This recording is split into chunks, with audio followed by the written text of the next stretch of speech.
हाँ दोस्तों, बहुत बहुत स्वागत है मेरे इस चैनल @GK ट्रिक अड्डा 0007। आज मैं आपके सामने एक और वैकेंसी लेके आया हूँ। विभाग का नाम है उत्तर प्रदेश आंगनवाड़ी भर्ती। आपने देखा हो कई जिलों में ये वैकेंसियाँ चल भी रही हैं और कई जिलों में धीरे धीरे वैकेंसी आ रही है। एक वैकेंसी और जिला में निकल के आई है।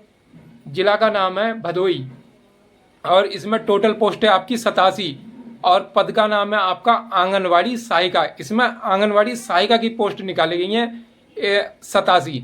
अब इन पर 87 पोस्ट के लिए सबसे पहले हम इसमें श्रेणी वाइज देख लेते हैं कितनी कितनी इस पे पोस्टें हैं। तो चलिए शुरू करते हैं।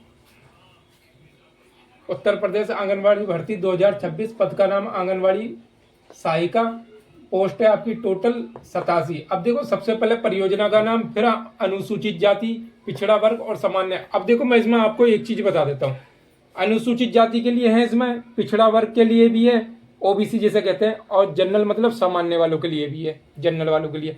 लेकिन इसमें अनुसूचित जनजाति के लिए इसमें एक भी पोस्ट नहीं है इसमें। ठीक है, अब शुरू करते हैं। इसमें देखो परियोजना के नाम में सबसे पहला है अभोली।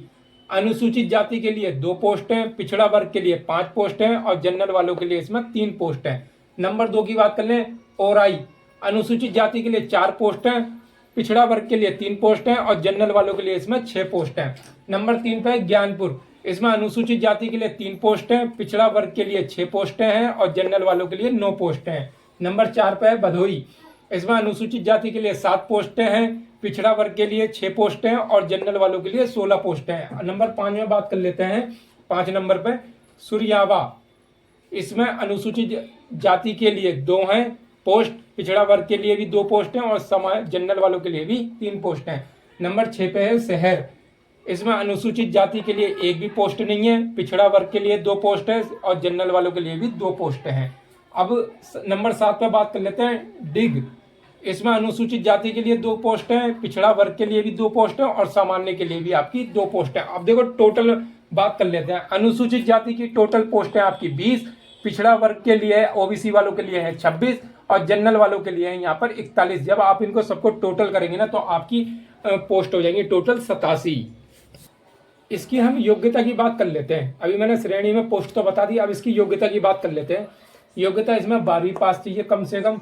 एज की बात बता दूं, 18 से 35 वर्ष तक आपकी एज मांगी जा रही है। फीस एकदम निःशुल्क है।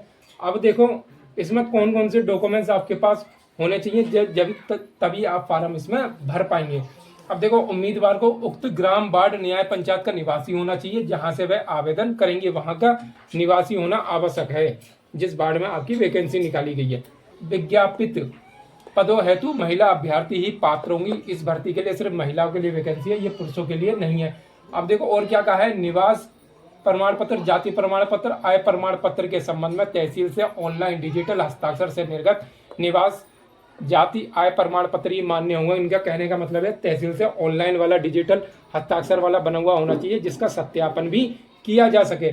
अब देखो और क्या कहा है इन्होंने, विधवा अभ्यर्थी हेतु ग्राम पंचायत अधिकारी संबंधित नगर निकाय द्वारा निर्गत उसके पति की मृत्यु प्रमाण पत्र एवं परिवार पंजिका की प्रमाणित नकल मान्य होगी।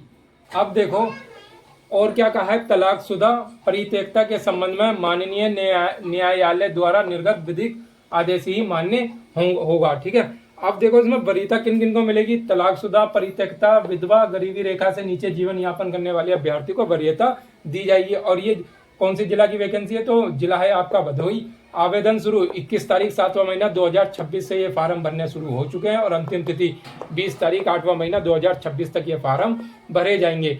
अब देखो इसमें मैं आपको इसमें सिलेक्शन की बात बताता हूँ, मैं सिलेक्शन कैसे होगा। देखो इसमें 10वीं से सिर्फ आपकी एज काउंट होगी, 10वीं से आपकी एज काउंट होगी, ना कि आपकी मेरिट बनेगी। ये 10वीं के अंकों पे आपकी मेरिट नहीं बनाई जाएगी। इसमें जो है आपकी 10वीं से एज काउंट की जाएगी, सिर्फ कम से कम 18 और अधिकतम आपकी 35 वर्ष तक, ये तो एज काउंट की जाएगी 10वीं से। अब देखो इसमें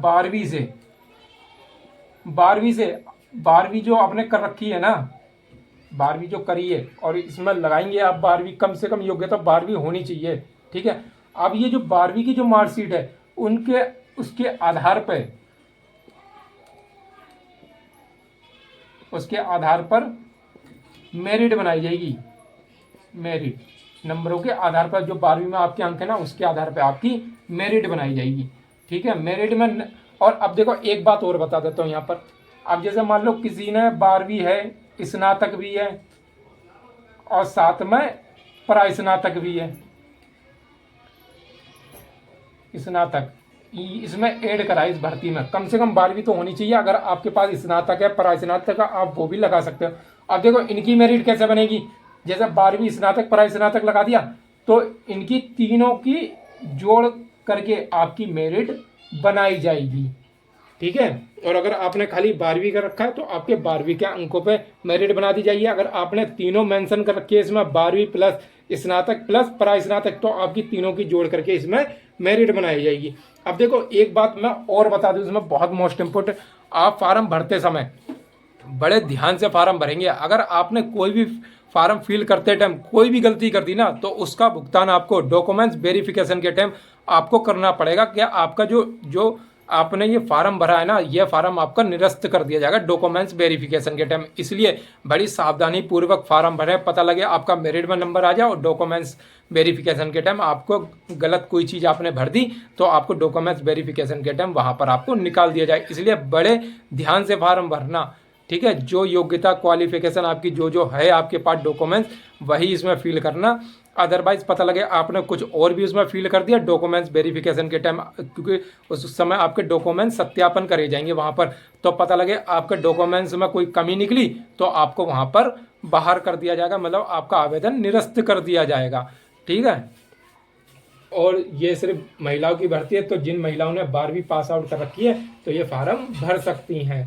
और अगर इस वीडियो से लेके कोई भी मन में डाउट, कंफ्यूजन या दिक्कत आए तो बेझिझक आप मुझे कमेंट्स कर सकते हैं, मैं उसका रिप्लाई जरूर दूंगा। और जिन भाई और बहनों ने अभी तक मेरा चैनल सब्सक्राइब नहीं करा है, सब्सक्राइब कर लीजिए। मेरे चैनल का नाम है @GK Trickadda 0007। और वीडियो अगर अच्छी लगी हो तो ज़्यादा से ज़्यादा लाइक करें। मिलते हैं नेक्स्ट वीडियो में।